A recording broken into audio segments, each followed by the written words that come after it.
Start, Chef. Give me 1 second.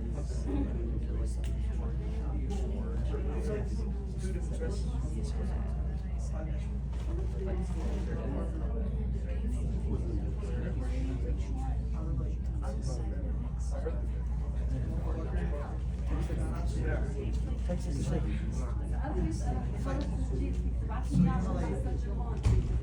Oh, it'll be on YouTube. YouTube.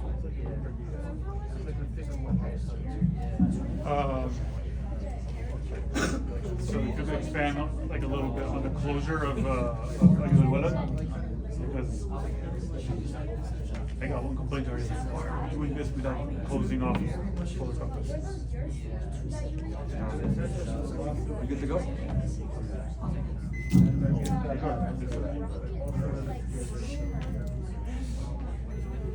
Assalamu alaikum wa rahmatullahi wa barakatuh.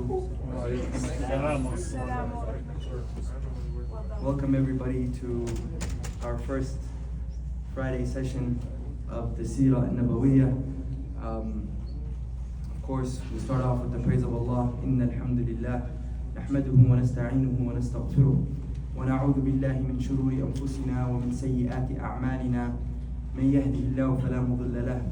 ومن يضلل فلا هادي له ونشهد أن لا إله إلا الله وحده لا شريك له ونشهد أن محمدا عبده ورسوله يا أيها الذين آمنوا اتقوا الله حق تقاته ولا تموتن إلا وأنتم مسلمون بسم الله الرحمن الرحيم الحمد لله وكفى وسلام على عباده الذين اصطفى خصوصا على سيدنا ورسوله وخاتم الأنبياء وعلى آله الأزكياء وأصحابه الأتقياء أما بعد اللهم إنا نسألك حبك وحب من يحبك وحب عمل يقربنا إلى حبك. All praise is due to Allah. We worship Him, we ask Him for His forgiveness and protection, and whomever Allah guides, no one can misguide, and whomever Allah misguides, no one can guide. And we bear witness that Muhammad ﷺ is His last prophet and messenger. O Allah, we ask you for your love and the love of the actions that you love and the love of those who you love. For those who don't know who I am, I was asked to give an introduction. My name is Abdullah. I am a member, I would say, of the greater Colorado community. I grew up mainly in West Denver, what you would consider Lakewood and Golden, and that's where I stay and usually work at as well. So I'm usually around the local masajid in those areas, alhamdulillah. I am being currently sponsored by this specific masjid to study at Qalam Institute, which is in Dallas. It's the courses that are being taken and things like that are courses that we try to, number one, take for the sake of my own beneficial knowledge and pleasing Allah. Number two is how can we benefit from them as an ummah. And of course, with any knowledge that you take it as a whole, and you take what's good from it and leave whatever you might feel like is bad or what the people of knowledge feel like is bad. And this is all because of the donations that this masjid has been able to come up with.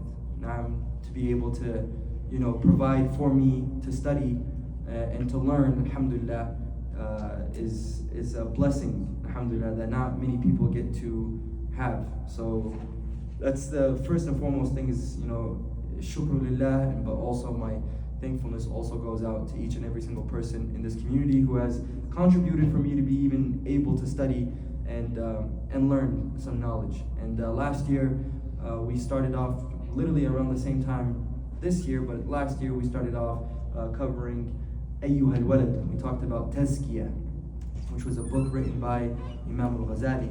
And in this book, Ayyuha al-Walad, we spoke about how a young student had asked I wouldn't say a young student actually, a much older student of Imam al-Ghazali had asked his teacher, and he told him, "Ya Imam, I would like to know what is some of the knowledge that I've learned over these past years that will benefit me tomorrow and what will benefit me in my grave. What will give me comfort in my grave? I've learned the study of math. I've learned the study of anatomy. I've learned everything, A to Z. And I've also learned the studies of Islam. But I want to know, out of all this knowledge, what benefits me. So Imam al-Ghazali replied to him, and he sent him out, towards, there's one question, he wrote a book called Ya Ayyuhal Walad. And every single piece of advice, he would start off by saying, Ya ayyuhal waladul muhibbul aziz, oh my dear beloved son. And he would talk to him and he would give him pieces of advice. And these pieces of advice, a few of my favorites, one of them, Imam al-Ghazali says, Ya ayyuhal walad, if'al ma shi'ta fa innaka mayyut. Oh my dear beloved son, do as you please in this world because you are dead. You are dead. fa innaka mayyut. It doesn't mean literally you're dead, but he says eventually where are you going to end up? You're going to be dead. So live as you want. وَاحْبِبْ مَا شِئْتَ فَإِنَّكَ مُفَارِقُهُ. Love whomever you want, but eventually you will separate. Eventually, whether death do you guys apart or something happens in your relationship, you will separate. وَاعْمِلْ مَا شِئْتَ. And do whatever you want. Verily, you will be held accountable for everything that you do. Go ahead, live your life. Choose how to live it. But you will be accountable for the things that you do. And it's kind of the beautiful thing about Imam al-Ghazali, all he needs is just these 3-liners, and you can, get so much knowledge and so much benefit. And I know we never really fully finished the series of Ya Ayyuhal Walad, but definitely a read I would recommend for anybody who is, starting off and wanting to learn more about the deen and knowledge and gain this type of knowledge, because it's a very introductory book. It doesn't talk about the haram and halal and things like that, but it's more about how do I better myself and how do I make myself fit to be able to study the deen, to be able to study knowledge. And getting rid of the sicknesses that we deal with on a day-to-day basis within the heart, within the qalb. So Ya Ayyuhal Walad is an amazing, amazing book. And basically the way it ends is Imam al-Ghazali gives his student about a 3-pager of dua that he should recite. And this dua covers everything from hamd, praising Allah, to istighfar, to how to properly make, istighfar, how to ask Allah, and how to ask Him not for worldly things, but mainly things that will matter to us in the akhirah. So it's a very beautiful book, and how he ends the dua is very amazing. It's a very, very long dua. It's literally 3 pages long that he asked his student to read. And he told him, you should try to read this every single night, this dua. If all the pieces of advice I gave you doesn't work, resort to this dua, resort to asking Allah. So that's what we talked about in the series was called Solar Compass. Solar Compass. Now, this series that we're talking about, we named the series, we were going back and forth on what we want to call this series, and we decided to call it Peace Be Upon Him. And I think there's no better word for this. Now, we'll discuss about what the word seerah means, but peace be upon him is because we're revolving the series around who? Who are we talking about? Prophet who? Prophet Muhammad ﷺ. Peace be upon him. And what I want us here to get out of this, especially the first day, by the time we're done, I want you and myself to fully internalize what it means to say Sallallahu Alaihi Wasallam. Because we say it based on us being accustomed to it. We say it because we were raised to say it. We say it because our elders might get mad at us if we don't repeat it. We see it as disrespect. But once you truly realize the beautiful meaning of why we say it, and maybe next time you're going through a hardship in your life, and you think about the Prophet Muhammad, and you sit there and you say, Sallallahu Alaihi Wasallam. You're able to internalize it more. You're able to apply it. And this class is going to be a little bit different because, Ayyuhal Walad is more about tazkiyatun nafs, about how we better ourselves. But this here, we're going to dive deep into the seerah of the life of the Prophet Muhammad ﷺ, because we need to know him on a personal level, and there's no other way to put it. There's no other way to put it. We have to love him. We have to create that connection with him. There's a Imam Ibn Qayyim al-Jawzi, he says something very, very beautiful where he says, the success of this dunya and the success of the akhirah lies within the example of the Prophet Muhammad ﷺ. You want success in this dunya, You want success in the akhirah? It's there. Whatever you need, mawjood, available, ready. Naam. But you have to have it in you.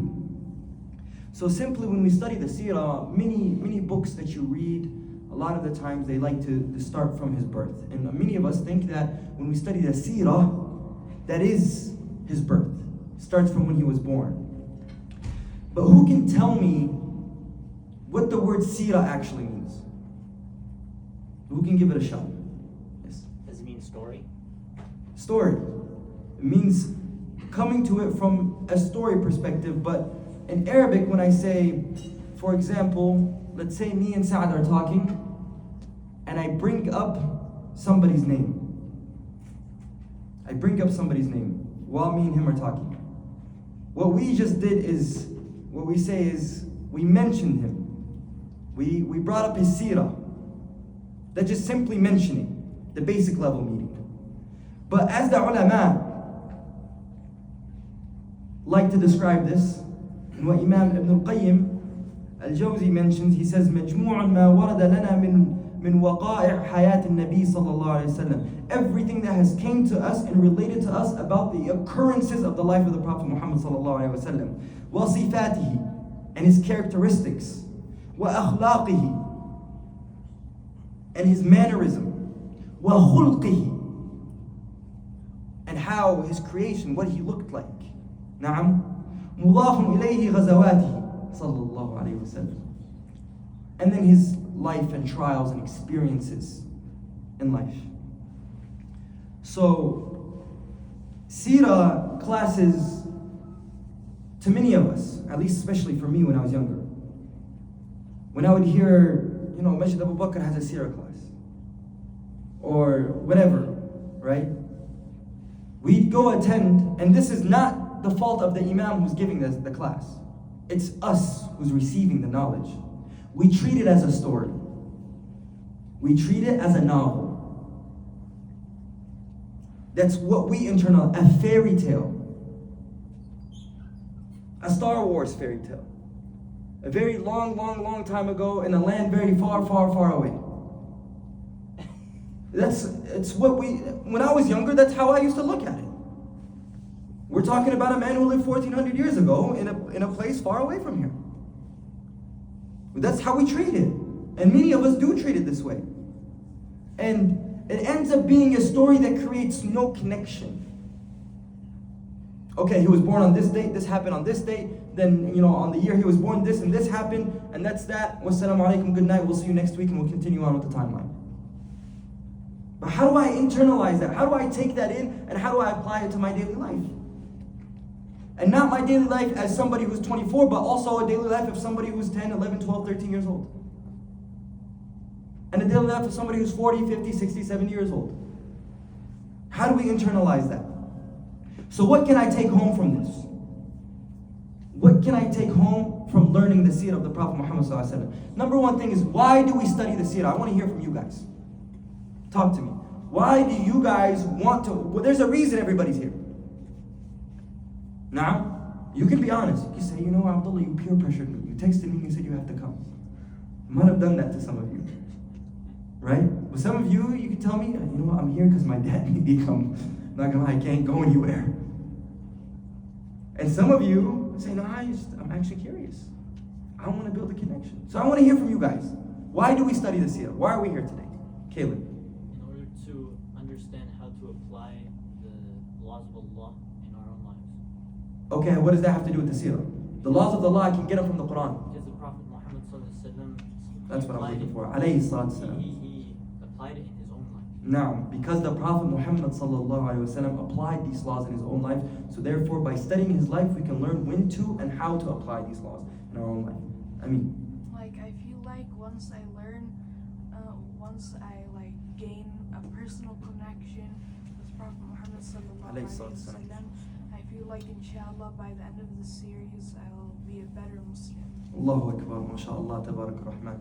He said that I feel like that once I learn about the Prophet Muhammad ﷺ, that by the end of it I will be a better person, a better Muslim. Abdul Malik. Kind of to piggyback off what Amin said, I would say there's a hadith where Prophet ﷺ said, Alayhi salatu wasalam. We have to, real quick, Abdul Malik, sorry for cutting your beautiful words. We have to get better.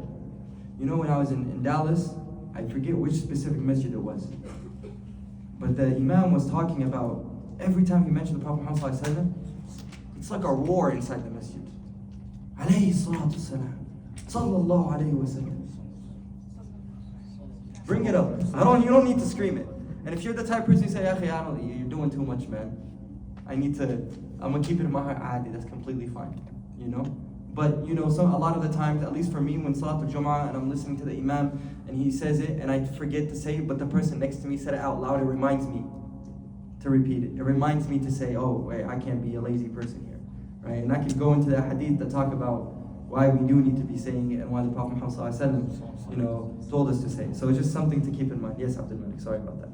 So I was saying, I'm going to paraphrase this, but Prophet ﷺ Said, whoever does not follow the Sunnah is not among one of us. So if it's that important, if he emphasized it that much, then the seerah can likely show us how to apply that Sunnah. In different circumstances in his life. So 100%, yeah. It's also, I think all three of your points relate here because, you know, when you start getting into deeper knowledge of Islamic sciences, especially like usul al-fiqh, right? Where do we derive certain rulings in Islam? Where did this come from in the Hanafi madhab? Where did this come from in the Maliki madhab? Or whatever you want to follow, na'am. But how did these scholars derive it?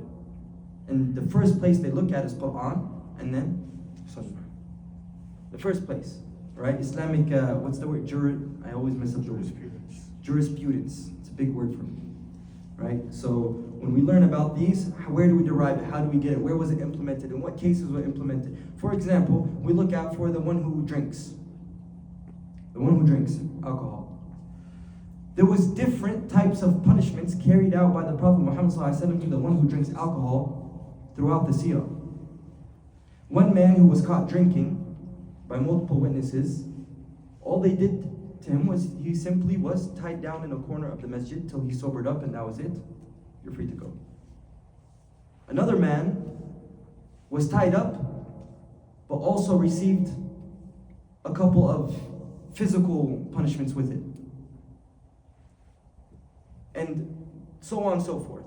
Now, afterwards, during the time of Imam Ali, radiallahu anhu, we need to come up with a way of what should the punishment be. And they said, wait a minute. So during the time of the Prophet, he did this, but then there was also this, and there was also this. So what do we do? So based on that, Islamic, you know, when you look at usul al-fiqh, they compile of these different punishments, and they look at also different punishments of different things that might have happened, and they use that in order to come up with these laws that we have, all based on the Sunnah and the Seerah, inshallah, right? But why we study the Seerah is, number one, first and foremost, because the Quran tells us to. In Surah Al-Ahzab, verse 21, لَقَدْ كَانَ لَكُمْ فِي رَسُولُ اللَّهِ أُسْوَةٌ حَسَنَةٌ. Verily, so when you look at the Arabic language, here there was two emphases used. لَقَدْ and كَانَ. Two, and it's an unnecessary use of emphasis. The second word kana does not need to be there. Or the first word, you can exchange them out. But why was a double emphasis used? To show importance. To show importance, right? To emphasize that most definitely there is no doubt fi Rasulullah, within the Prophet, in him himself, is the best example, the best role model, exclusively him. It didn't say fil mu'mineen, for anybody. Fi Rasulullah, exclusively him. A good example, a role model for us. This in the Prophet ﷺ, meaning that you have to put yourself in his shoes. You have to study everything A to Z that he did in order to truly reap the benefits, in order to truly benefit. The first example is the first reason why we study seerah is because the Quran tells us to.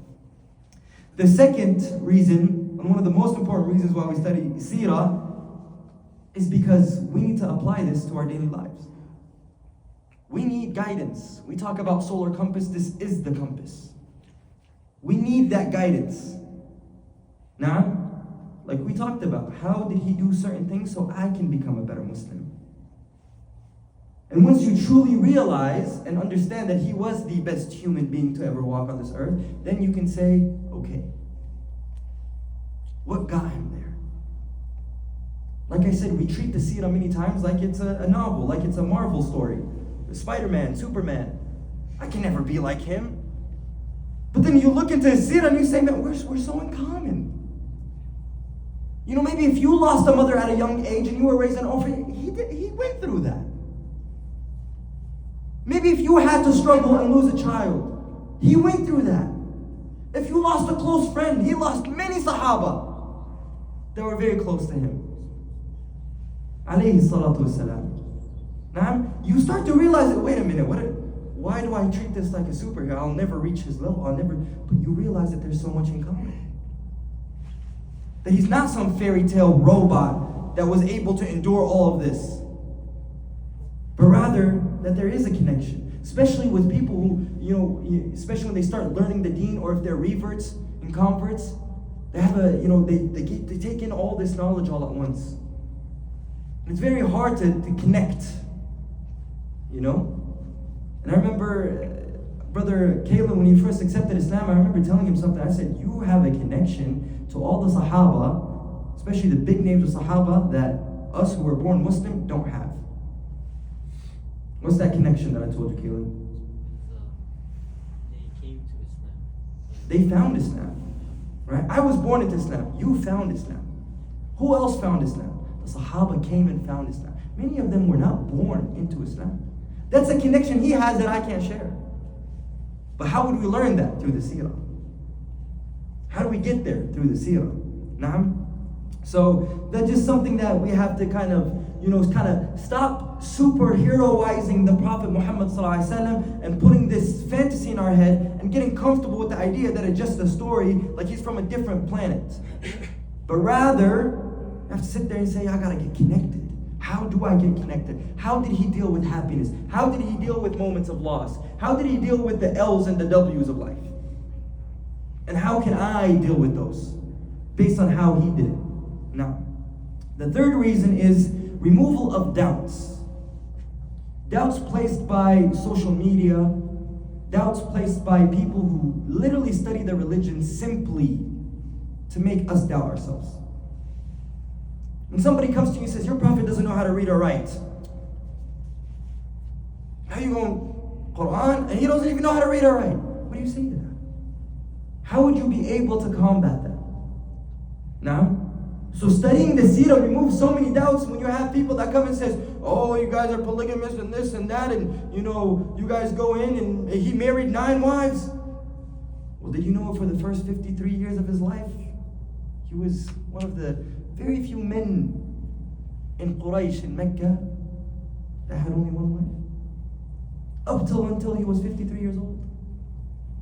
And this isn't something that came with Islam. You look at the Bible, you look at the Torah, the examples of prophets marrying multiple wives is there.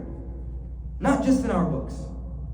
So how do you deal with these type of things and these types of doubts that come, right? Number 4 is to establish the love in our heart for the Prophet Muhammad ﷺ. 5 is to properly give da'wah. You have to know him to talk about him. Now, number 5 is to establish love for Sahaba and Sahabiyat. To establish the love for them. How did they deal with things? And what did they have to endure? And number 7 is to understand simply what the pre-Islamic society was and post-Islamic society was. And the rulings that came due to those societies. So these are the main points of why we study seerah. And we're not going to start with the birth of the Prophet Muhammad ﷺ, but we're going to look at the state of the world, specifically the Arab Peninsula, before the Prophet Muhammad ﷺ had came. And this is, I'm getting this here from Al-Lu'lu' al-Maknoon, and it says here, أما العرب قبل الإسلام فساءت أخلاقهم The Arabs before Islam, their manners and character was wretched. فَأَوْغَلُوا بِالْخَمْرِ وَالْقِمَارِ. And they were all engaged into alcohol and gambling. وبلغت بهم القساوة والحمية المزعومة إلى وادي البنات. And they had so much arrogant pride in them to the point where they were burying their daughters alive. وشاعت فيهم الغارات وقطع الطرق على القوافل. And they used to be very well known for highway robbery. Travelers put a stop to them. نعم.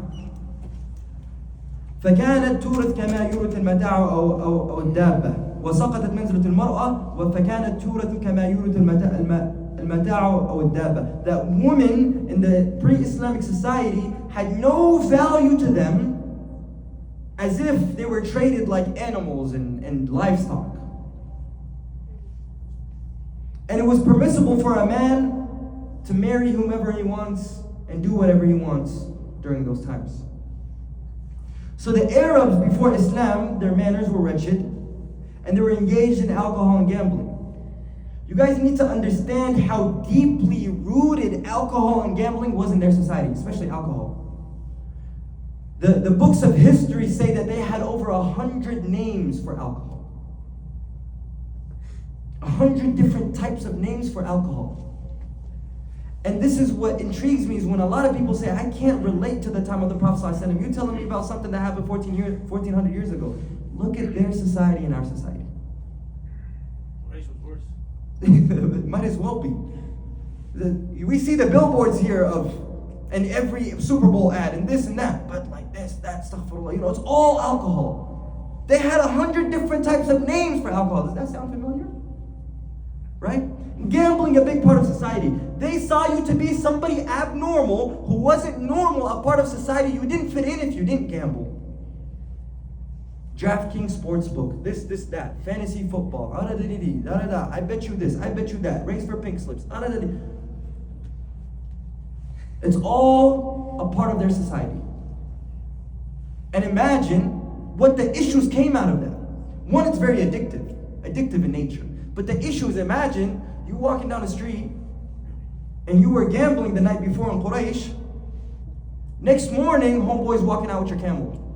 That's your whip. That's your car. Imagine what fighting it's gonna cause the next day. Like, yo, that's mine. Yeah, but you lost it. We had a bet. Nah, it's not gonna how it play out. Come on, pull out your sword. We're fighting for this. You die or I die. Imagine the issues it brought up to society because of the gambling issues they had.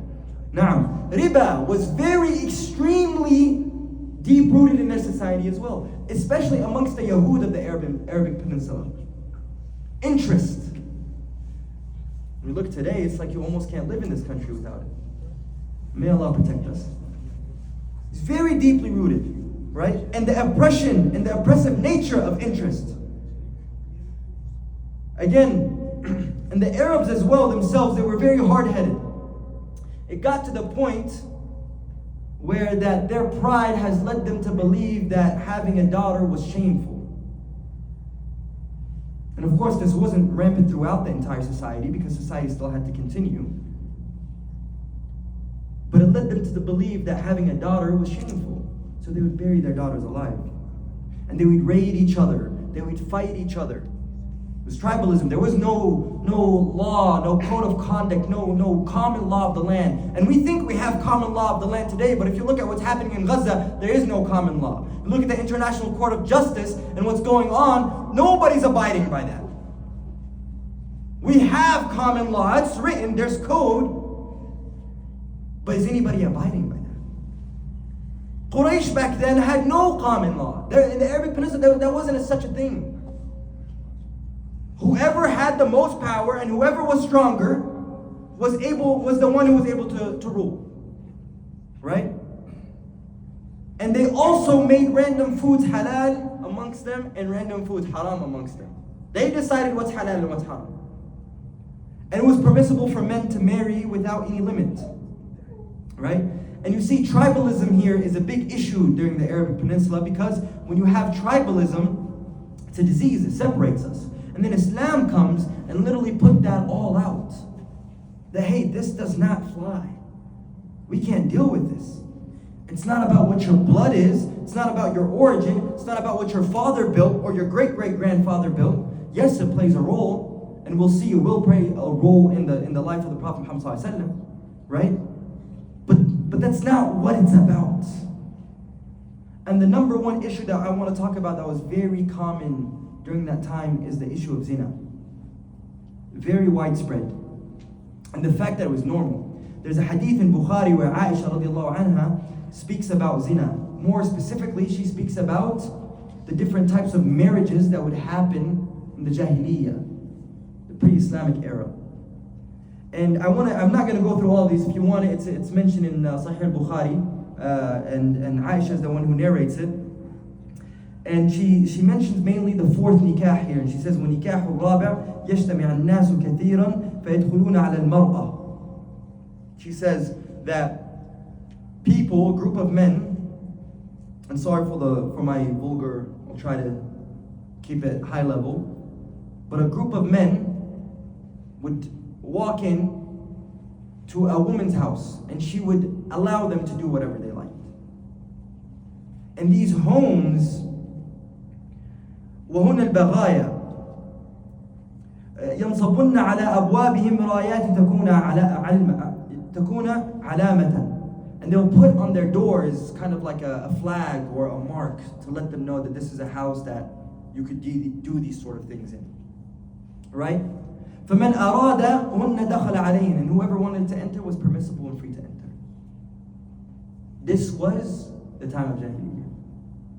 Now tell me, if you feel like that what happened 1400 years ago doesn't relate to what's going on today. How widespread zina is. The gambling, the betting, the alcohol, usury and interest. It's all very, very relevant to today's lifestyle. And I think even more why we also need to study the seerah. And the state of the Arabic Peninsula is, you have to realize how long do you think it's going to take us to change the world that we live in? Hundreds of years. But a man, Prophet Muhammad did it in 23 years with the will of Allah. His message was only 23 years. Changed these people 180 degrees. When the command of do not drink alcohol came down finally, years later in Medina, the Sahaba were saying the streets of Medina were flooded with alcohol and wine. Rivers. For days. But it didn't come right away. And we have to understand why it didn't come right away.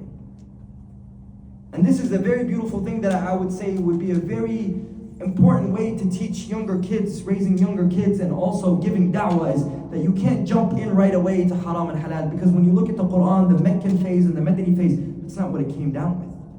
The Meccan phase came with the love of Allah, the mercy of Allah, but also the fear of Allah. Adabullah. Creating those foundations of love and fear first, taqwa. That's what the first 13 years of Islam was. Then you go into the Meccan phase, then you have all the rulings. Or the Medina phase, sorry. Then you have all the rulings. You can't drink alcohol. You can't knock on a door like this. You can't go from the side of the house, you gotta go from the front. This is with the laws of divorce. This is what a iddah is. This is what happens when somebody passes away and leaves wealth behind. This is how it's split up. All the finer details. Because they weren't ready for that to begin with. You can't jump straight into those details. You gotta teach the love of Allah. You have to teach the fear of Allah first. Taqwa, the foundation, then we can speak about haram and halal. Right? And we looked into this, and one of the biggest questions when you study seerah is the fact that how was this achievable in 23 years? How was this possible in just 23 years? Like, slavery just ended, guys. And Islam came and was able to wipe it out in 23 years. Women barely received their rights not too long ago in this country. But Islam came and liberated women and gave them more rights than even what this country gives. right? Think about the prohibition of alcohol in the early 1900s. It didn't even go through. They couldn't even make it happen. In 23 years, the Prophet Muhammad was able to change these people. And this is the miracle within itself. And the thing I want to cover here is, why do you guys think the Arabs, specifically the people of Mecca and Quraysh, were chosen for the message? Why do you think that is? Yes, Amin. It's because that's where Prophet Ibrahim alayhi salam built the Kaaba. That's where Prophet Ibrahim alayhi salam built the Kaaba. Okay, I'll take that answer. What else? Abu Junayd. Because they were the worst of people. Because they were the worst of people. Rahman? At the time, the location was a place where it had everything. Everything was abundant. Everything was abundant? It was a desert. Yeah. It was a desert, but they were so abundant. They were so traded. They're all salesmen. Trade. So you're saying it's more of a central location rather than everything was abundant. Like it was a trade route. It was a trade route. It was a central location. Okay, but not everything was abundant. It was a desert. It was a melting pot. It was a melting pot. I like that. It was a melting pot. And we'll discuss that more on later on in the seerah. It was isolated. It wasn't affected by the Persians or the Romans. That's a big one. It was isolated. Greek mythology and Romans and the things that, you know, the Persians used to do with worshiping fire, for example, has not infiltrated the Arabic peninsula at that time, which is very important. Yes, Imam. So they needed it the most. They needed it the most. They were the worst of. They were the worst of people. So here's a passage here. Let me bring you guys exactly where it came from before I mention it. Some of you might not care, but I think it's important to mention where it came from. This comes from At-Turath, page 37. And here in this, you know, passage here, he mentions iqtadat. What does the word iqtadat mean? Necessitates. Hikmatullah. So hikmatullah necessitates أن تطلع هذه الشمس, that this sun rises. What are they referring to in this book? Islam rises. Mainly who rises during this? Prophet Muhammad ﷺ. التي تبدد الظلام. تبدد takes away الظلام. وتملأ الدنيا نورا, and it will fill this dunya with nur. وهداية, from the horizons, من الأفق. جزيرة العرب الذي كان أشد ظلامها. The Arabic peninsula where the darkness was one of the worst darknesses of all. وكان أشد حاجة إلى هذه النور, and it needed this guidance more than any area of the world. وقد اختار الله تعالى العرب, and Allah has chosen the Arab. ليتلقوا هذه الدعوة الأولى, that they take this message first. ثم يبلغوها إلى أبعد أنحاء العالم, and then they will spread it out to the rest of the areas of the world. لعدة الأسباب, for multiple reasons. For multiple reasons. These reasons. أنهم كانوا على الفطرة. This is what Brother Sa'ad was saying. They were on fitrah. Meaning, what he said was, when the Romans and the Persians don't have an effect on what's going on, what the Romans believed in the Greek mythology and the Roman mythology and this and that, Medusa, this, that, whatever. The Persians were known to be worshippers of what? Fire. So that did not, they've completely veered off the path. But the Arabs still had fitrah. They knew there was an Allah, they knew there was a creator, but they used different means. And these different means became their own gods within. Allat and Uzza and Hubal. They used these stones. They thought these stones would get them closer, and these stones were kind of put in place by Allah to be in charge of their rizq, or their water, or their food, or their transactions, or their marriage, or their kids. Right? So they still had deep-rooted fitrah in them. It was instilled in them. And that's why the first reason the Arabs were chosen. أنهم كانوا على الفطرة. The second reason the Arabs were chosen was وأصحاب إرادة قوية. They had very strong willpower. Meaning that once you were finally able to convince one of these men that what you're doing is incorrect, it was very hard, very, very hard to get them to think any other way. Very strong willpower. They become fully convinced. The hard part is convincing them. But they become fully convinced. When the truth would come, they would stick upon it, and they finally realize what the truth is. They become unbeatable. You can't do anything to them. You can't convince them, and we see that with shuhada. We see that with the martyrs, the early martyrs of Sahaba, and why they chose to be persistent with being punished consistently. Bilal, doesn't matter what you did to him. He said, Ahadun ahad. Do what you gotta do. Allah is one. You're not gonna take this out of my mind. You can't convince me otherwise. They had very strong willpower. And it says here, and it says that they were very simplistic people in their nature. And this is where da'wah works best. They were very simplistic people with their nature, but they also had intelligence. You know, da'wah works best in inner cities. You know, inner city of Philadelphia, New York, these bigger cities, Chicago. Da'wah works best there. Because they're simplistic people. You don't want to go to the suburbs and, you know, the rich houses and the mansions. It's hard because they have a lot to lose, they think. Right? They think they have a lot to lose if they become Muslim. But this is why Islam first became popular amongst, as you would say, the poor community. They didn't have much to lose. But I said, what are you going to take away from me? What do I have to lose? There's nothing you can take away from me.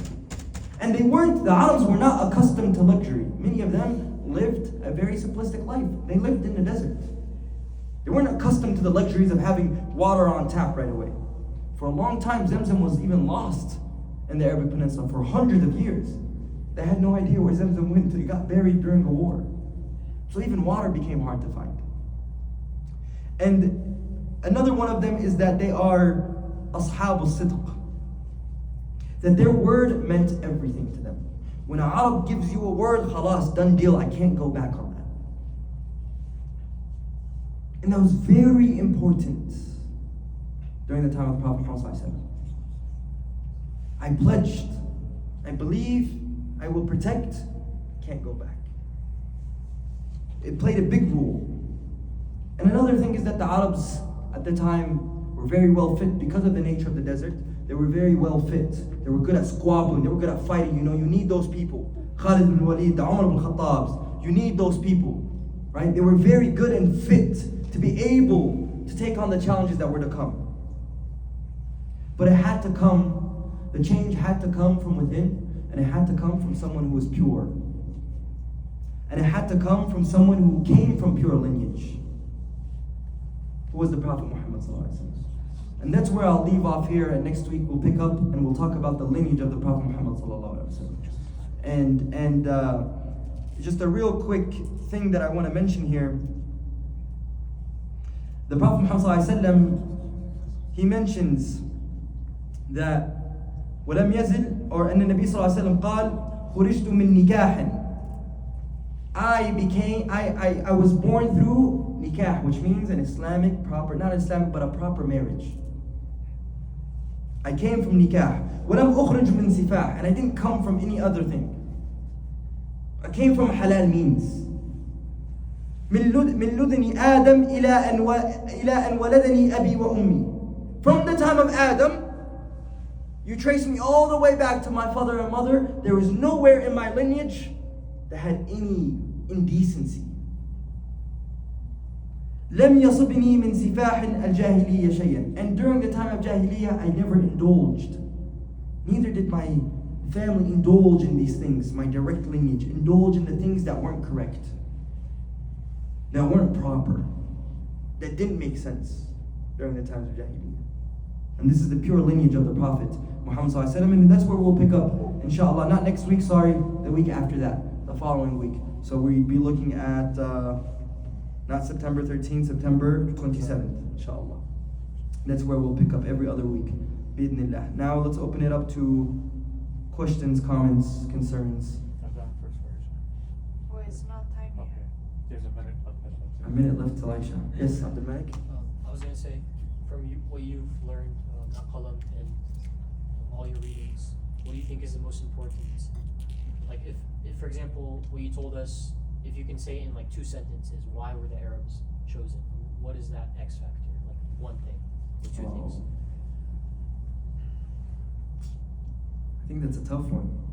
I feel like you can't just look at one specific thing, but I think, I don't know, my opinion doesn't really matter because there's scholars who have looked into this matter and issue, and it's more what the scholars have to say. I think they all matter.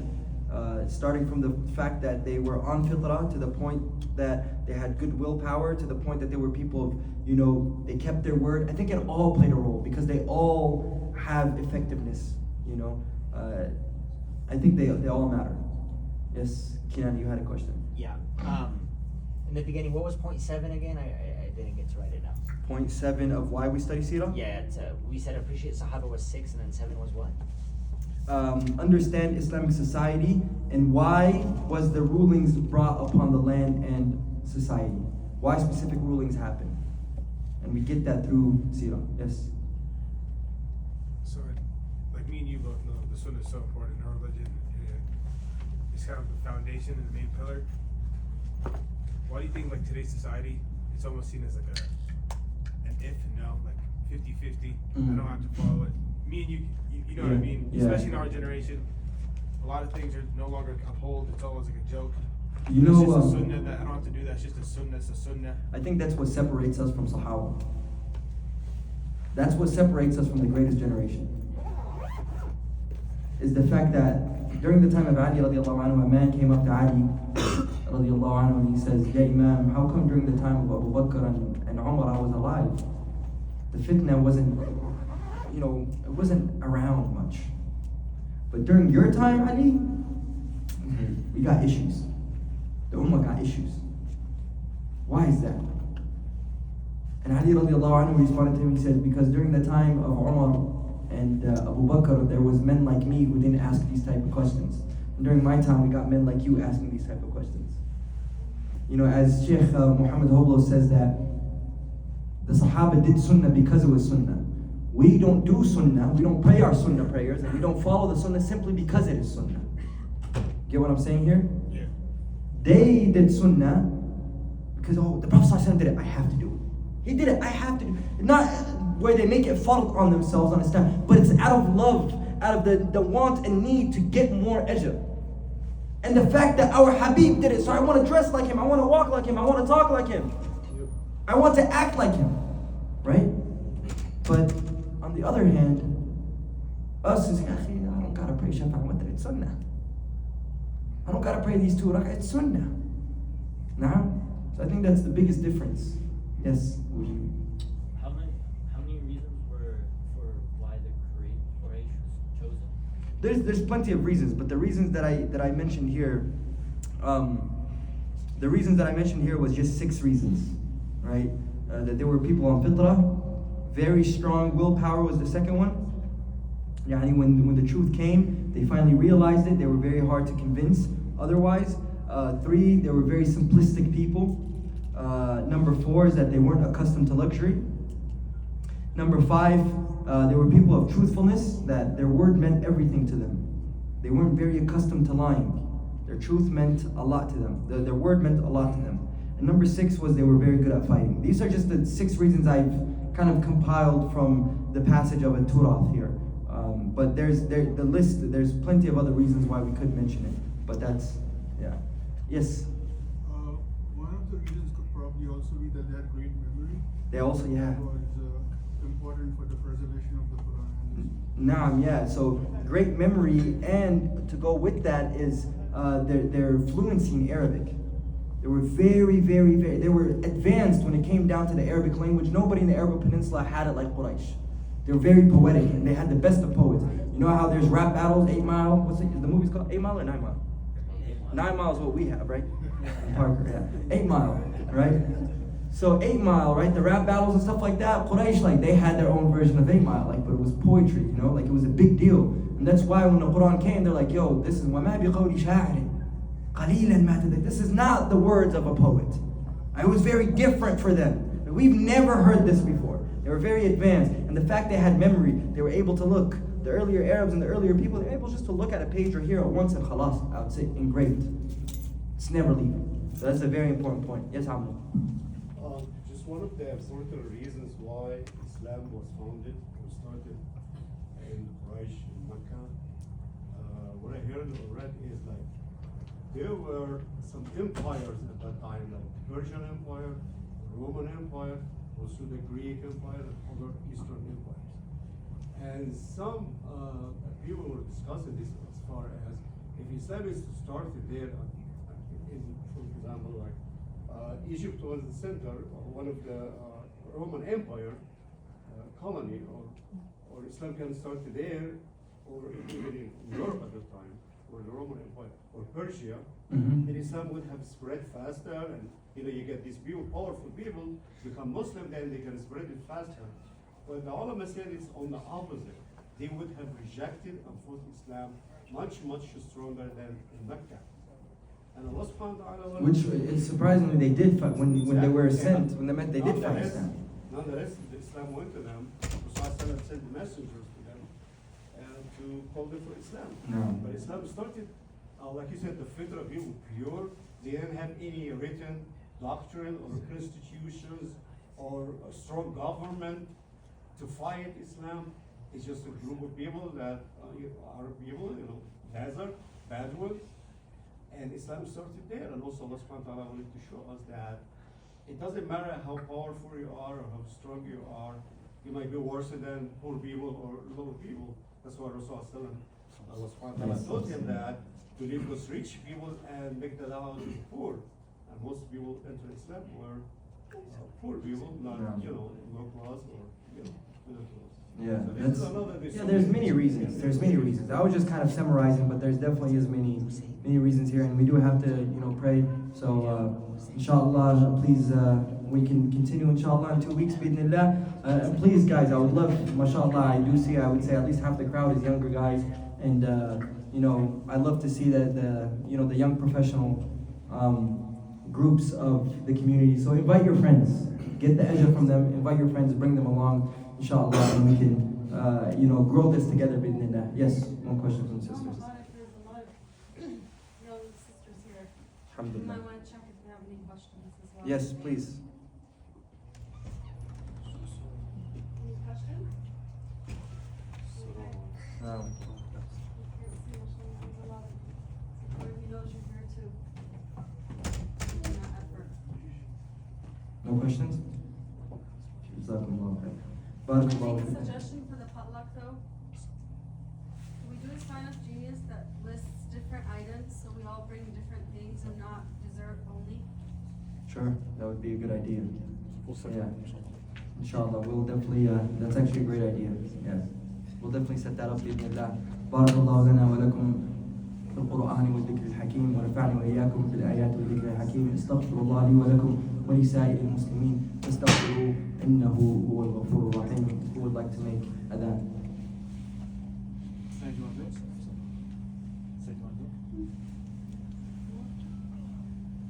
Go ahead. You want to do adhan? Abdul Malik.